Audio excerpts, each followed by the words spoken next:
이곳에 사연을 보내시는 분들을 보면 대부분 시어머니 관련해서 사연을 많이 보내시던데 저는 정말 좋은 시어머님을 만나게 돼서 그런지 시어머니께 시집살이나 괴롭힘을 당한 일은 눈을 씻고 찾아봐도 없어요. 그래서 친구들과 수다를 떨더라도 시어머니 관련된 이야기에는 공감을 잘 하지 못했죠. 다만 다른 사람으로 시집살이나 시댁 괴롭힘에 대해 공감하고 소리 높여 말했습니다. 혹시 또라이 질량 보존의 법칙이라고 아시나요? 이게 원래는 과학 시간에 배우는 질량 보존의 법칙에서 사람들이 연관시켜 만들어낸 말인데, 이 회사를 다니다 보면 언제나 어디서나 일정 숫자의 또라이들이 존재한다는 법칙으로 바뀌어서 통용되고 있죠.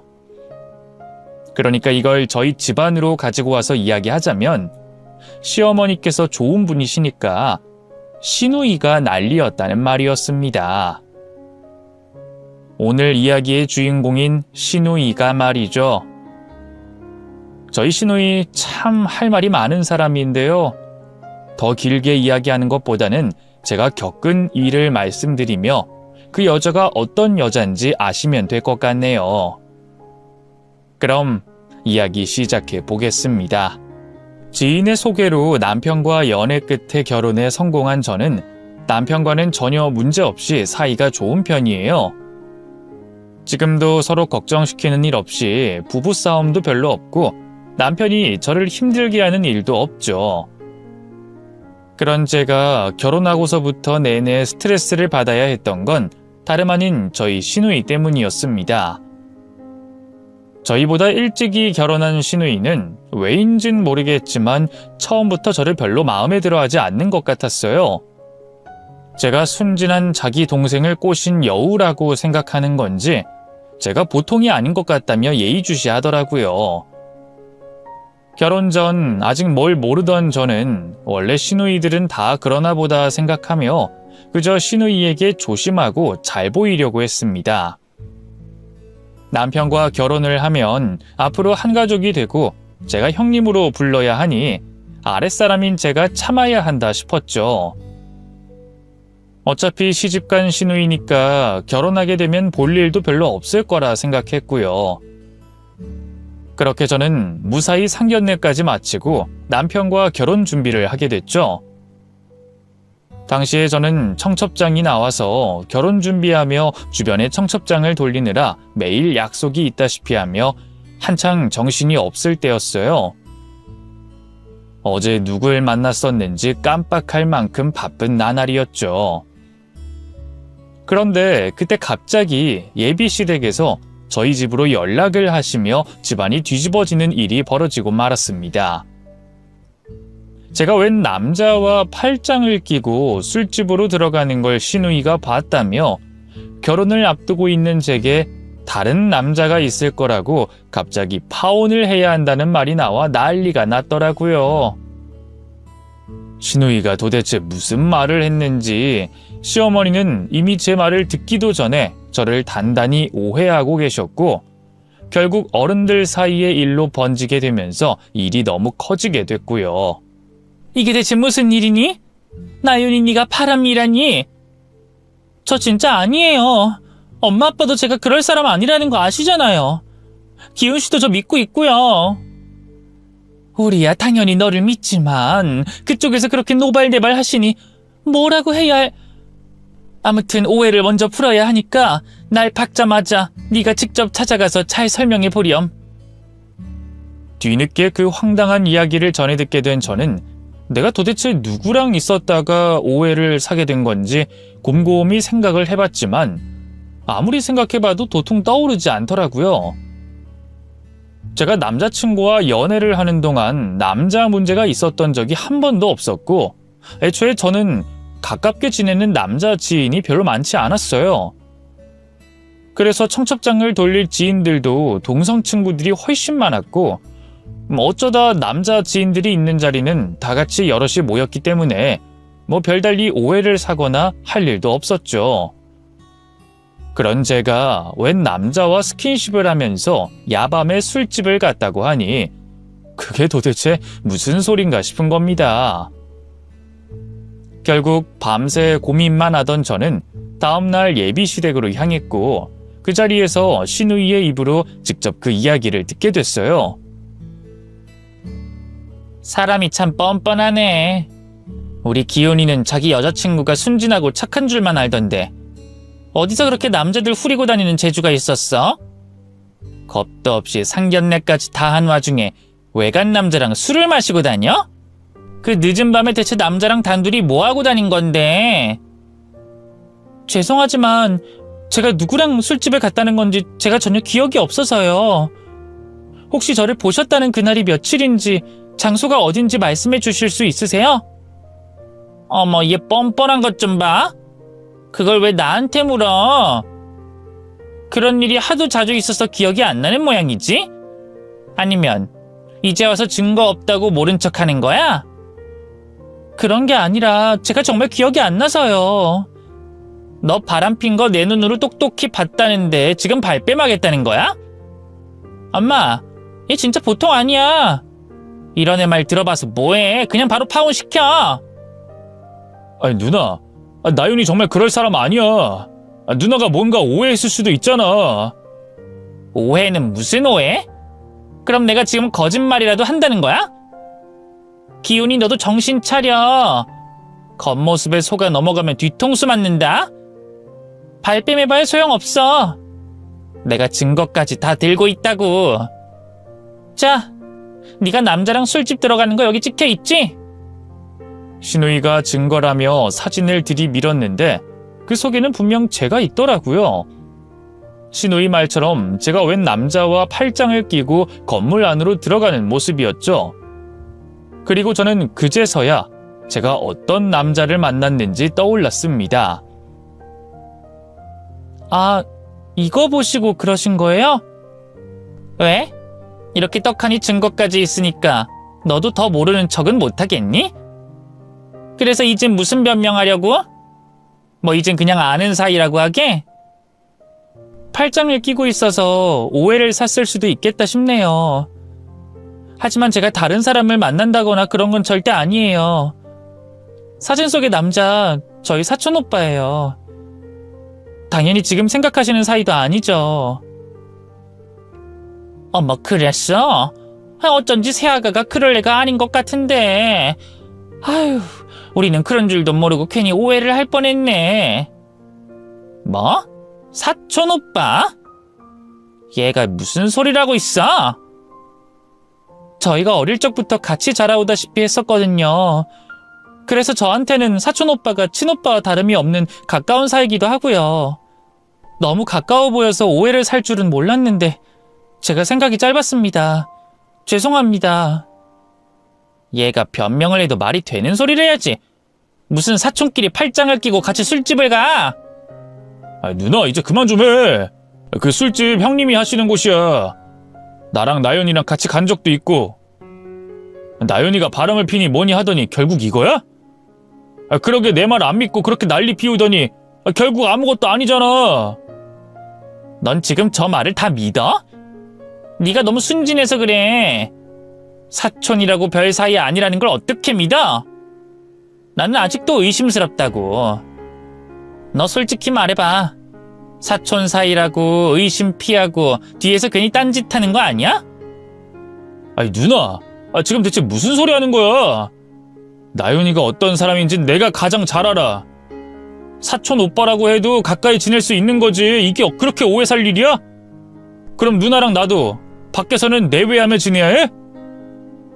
그래, 새아가가 아니라는데 기현이 너도 이제 그만해라. 새아가, 오해해서 미안했다. 내가 대신 사과할 테니 기분 풀어라, 응? 아니에요, 어머니. 제가 결혼 전에 더 조심했어야 하는데 제 불찰이에요. 그럼 이제 오해 풀렸으니까 누나도 그만하고 나윤이한테 사과해줘. 사과는 무슨 사과? 애초에 오해 살 짓 하고 다닌 사람이 잘못이지. 나는 잘못한 거 없으니까 사과 못해. 다행히 제 잘못이 없다는 걸 밝히고 시댁의 오해를 풀 수 있었지만 이를 그렇게 키운 시누이에게서 사과의 말은 일절 들을 수 없었습니다. 엄한 사람을 불륜녀로 둔갑시키고 사촌 간의 사이까지 음해하더니 자기가 잘못한 일이 전혀 없다고 생각하는 거죠. 그래서인지 그 후로도 제가 싹수가 노랗다고 하거나 느낌이 안 좋다느니 하면서 시어머니께 저희 결혼을 반대하는 말을 했다고 하더라고요. 다행히 시어머니께서는 시누이의 말을 듣지 않으셨지만요. 그 일로 상처도 받고 화도 많이 났지만 남편이 그만큼 미안해하고 대신 사과를 했기에 조용히 넘어가기로 했습니다. 시누이의 행동은 이해되지 않고 용서도 되지 않았지만 결혼을 앞두고 더 큰 소란을 만들고 싶지 않았어요. 그렇게 남편과 저는 무사히 결혼식을 올리게 됐고 부부가 되며 저와 시누이도 가족이 됐지만 그 후로도 시누이는 저를 탐탁치 않아 하고 여전히 못마땅해 했습니다. 저도 결혼 전부터 시누이에게 그런 식으로 호되게 당한 탓에 시누이를 못마땅해 한 건 마찬가지였죠. 그래서 저는 되도록이면 시누이를 피하고 가깝게 지내려 하지 않았지만 시누이는 여전히 저를 괴롭히곤 했습니다. 제가 남자들한테 꼬리를 친다는 말을 하며 저를 이상한 사람으로 만들더라고요. 올케는 참 여전하네. 그렇게 남자들한테 잘 보이고 싶어? 예? 그게 무슨 말씀이세요? 제가 뭘요? 뭐긴 뭐야. 남자들한테 꼬리 좀 그만 치라 이거지. 결혼 전부터 알아봤지만 올케는 참 남자들한테 친근한 것 같아. 남자들 앞에서 왜 그렇게 웃고 다녀? 그렇게 해서 또 누구 꼬시려고? 올케 이러고 다니는 거 우리 기훈이는 알아? 제가 경비 아저씨에게 인사하고 택배 기사님께 감사하다는 말을 했다고 그게 전부 제가 남자한테 꼬리치는 거라며 저를 남자의 환장에 당장이라도 바람필 여자처럼 말하는 겁니다. 그런 신우 때문에 저는 신우를 볼 때마다 스트레스에 시달려야 했죠. 그리고 그 때문이었는지 당시 임신 초기였던 저는 얼마 안 가 아이를 유산하게 됐습니다. 유산을 하면서 하혈을 심하게 하는 바람에 저는 며칠간 병원 신세까지 지며 몸과 마음이 상하게 됐어요. 그렇게 유산하게 된 충격이 컸던 저는 괜히 사람을 못살게 괴롭히던 시누이를 원망하게 되더라고요. 제 유산이 시누이 탓이라는 증거도 없고 꼭 그런 건 아니었겠지만 그래도 시누이 때문에 괜한 스트레스를 받아 이런 일이 생기게 됐다고 오만 생각을 다 하게 됐죠. 유산 후 충격이 컸던 저는 결국 회사를 휴직하고 몸과 마음을 회복하는 시간을 갖게 됐습니다. 남편은 그런 저를 살뜰히 챙겨줬고 저는 남편 때문에 겨우 버티고 있었어요. 그런데 제가 회복이 돼가던 중 이번엔 시누이 내에서 비보가 날아들고 말았습니다. 시누이 남편인 제 시매부가 교통사고를 당하게 돼 갑작스럽게 사망했다는 소식이었죠. 그 소식에 저와 남편은 급히 장례식장으로 향했고 상복을 입고 울고 있는 시누이를 보게 됐습니다. 제가 유산을 한 뒤로 일부러 시누이를 더 피하느라 저도 시누이를 다시 보게 된 건 오랜만이었어요. 그런데 하필이면 이런 일로 만나게 되니 저도 마음이 좋진 않더라고요. 시누이와는 늘 으르렁거리는 사이였고 시누이에게 좋은 감정이라고는 없던 저였지만 그런 상황에서는 진심으로 위로를 건넬 수밖에 없었죠.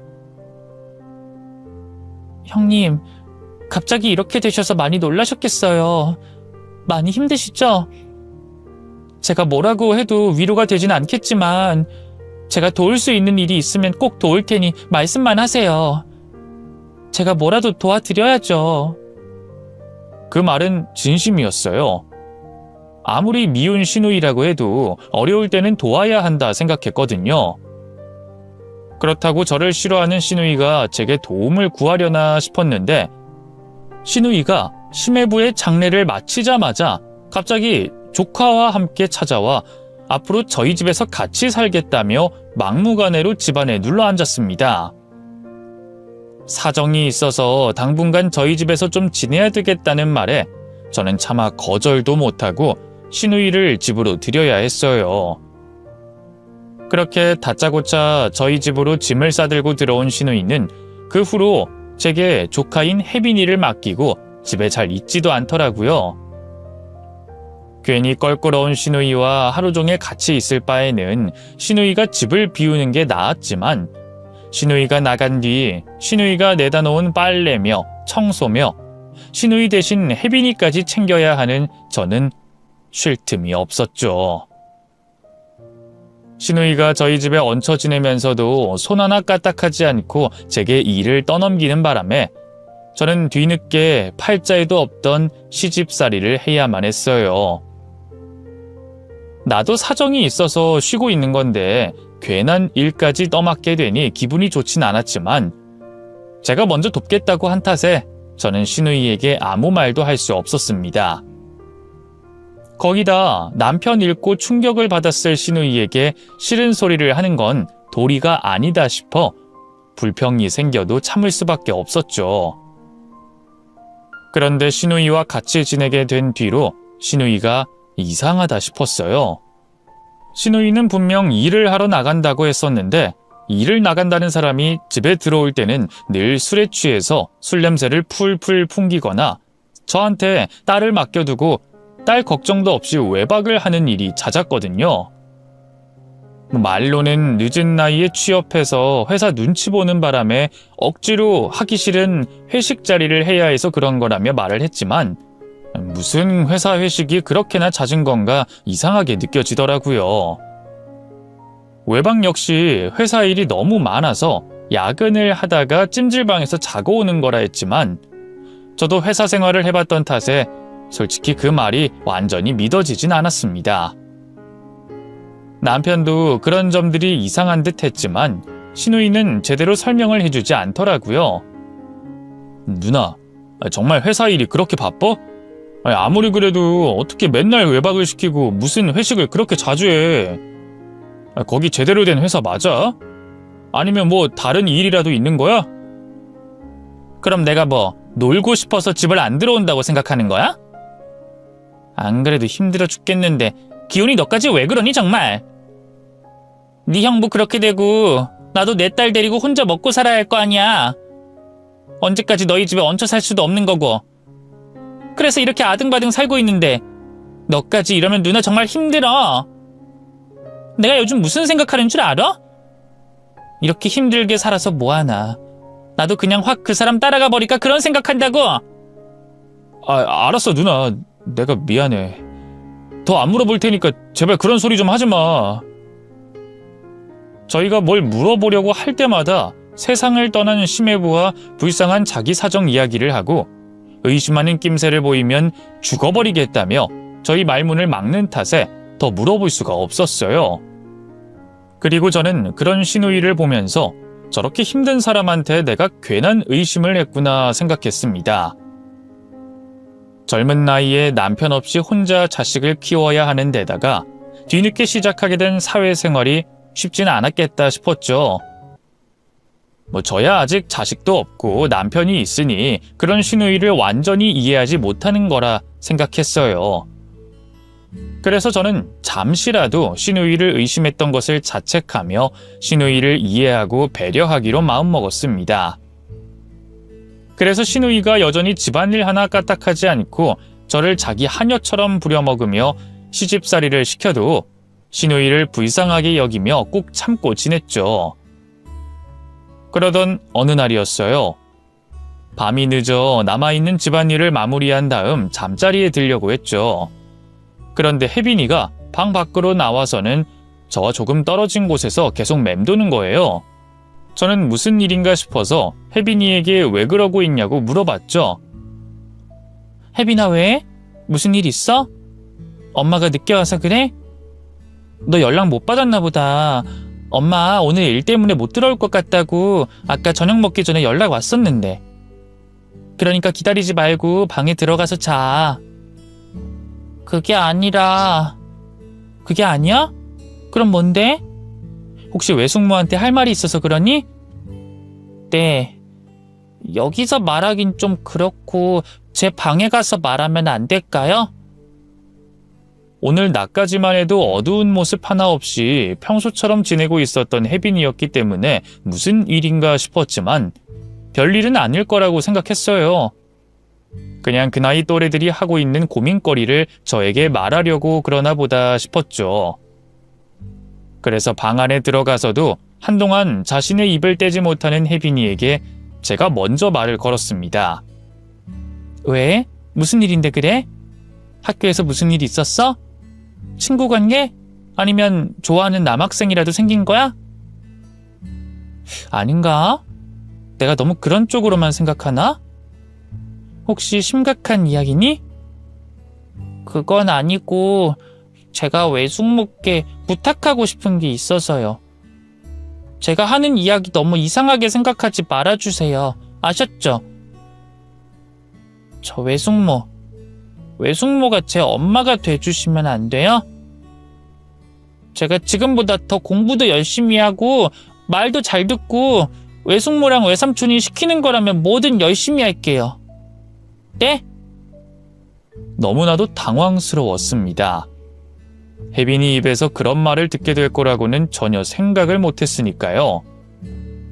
물론 평소 딸에게 관심이 하나도 없어 방치를 하다시피 하고 있는 시누이 대신 제가 혜빈이 친엄마처럼 하나하나 챙기고 있긴 했지만 그래도 혜빈이가 그런 생각을 하고 있을 거라곤 전혀 눈치채지도 못했습니다. 나이가 많이 어렸다면 그럴 수 있겠다고 생각을 했겠죠.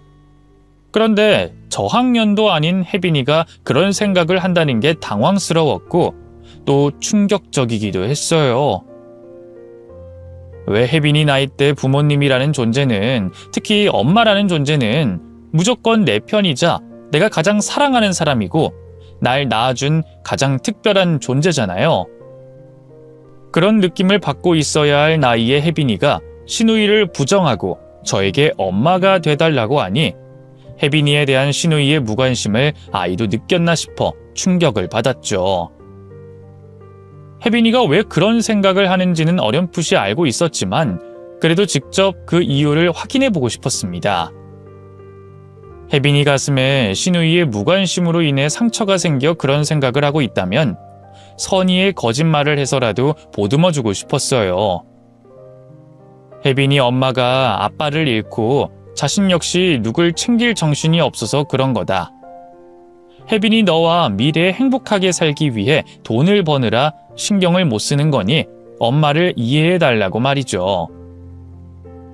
그렇게 혜빈이를 다독여 주려고 저에게 그런 말을 한 이유를 물어보게 됐는데 이번에도 또 예상치 못한 대답을 혜빈이 입에서 듣게 됐습니다. 혜빈아, 왜 외숙모가 혜빈이 엄마가 돼줬으면 싶어? 엄마가 너무 바빠서 혜빈이한테 관심을 못 쓰는 게 서운해서 그래? 엄마한테 저는 아무것도 아닌 존재라는 걸 알아요. 이미 오래전부터 엄마가 저한테 관심 없다는 것도 알고 있고요. 그런데 외숙모랑 외삼촌은 저한테 관심 많잖아요. 또 저 사랑해 주시기도 하고. 그래서 두 분만 괜찮다고 한다면 정말 착하고 좋은 딸이 되고 싶어요. 엄마 따라가지 않고 외숙모 외삼촌과 살고 싶어요. 혜빈이가 왜 그렇게 생각을 할까? 그런 거 아닌데? 어른들 세계가 워낙 복잡해서 그래. 그래서 혜빈이 엄마가 혜빈이를 사랑하는데 그걸 표현할 시간이 없어서 그러는 거야. 엄마가 왜 밖에서 밤을 새워가면서 일을 하겠어? 전부 혜빈이 위해서지. 혜빈이한테 좋은 환경 만들어주려고 하다 보니까 그렇게 바쁘게 살고 있는 거야. 그러니까 난 혜빈이가 오해 안 했으면 하는데. 저희 엄마 열심히 일하는 거 아닌데. 응? 혜빈아 방금 뭐라고 했어? 저희 엄마 열심히 일하는 거 아니라고요. 외숙모가 아무것도 몰라서 그래요. 왜 그래 혜빈아. 엄마가 얼마나 열심히 살고 있는데. 이거 엄마가 절대 말하지 말랬는데 실은 우리 엄마 일하러 밖에 나가는 게 아니라 남자 만나러 다니는 거예요. 낮에는 일을 다닐지 몰라도 저녁에 술 마시고 늦게 들어오는 거 오늘처럼 밖에서 밤새고 들어오는 거 전부 만나고 있는 남자랑 같이 있느라 그러는 거라고요. 혜빈아, 네가 뭘 보고 그러는지 모르겠지만 뭘 잘못 보고 너 혼자 그런 쪽으로 생각하는 것 같아. 원래 사회생활을 하다 보면 남자 직원들과 자주 부딪히거든? 외숙모도 회사 다닐 때는 남자 직원들이랑 일도 같이 하고 친하게 지냈어.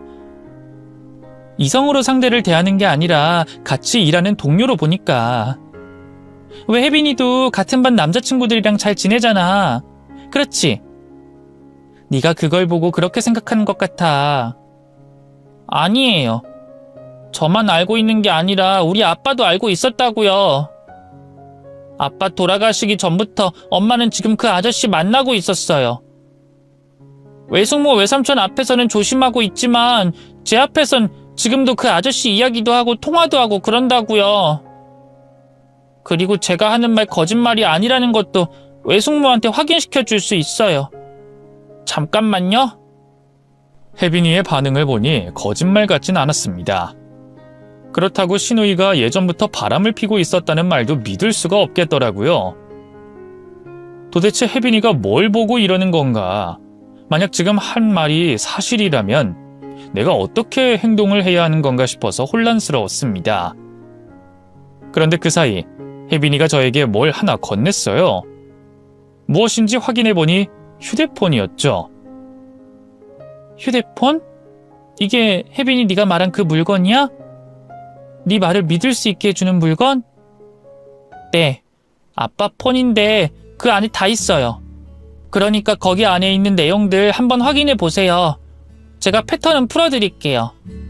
그렇게 저는 혜빈이가 준 휴대폰 속 내용들을 전부 확인하게 됐습니다.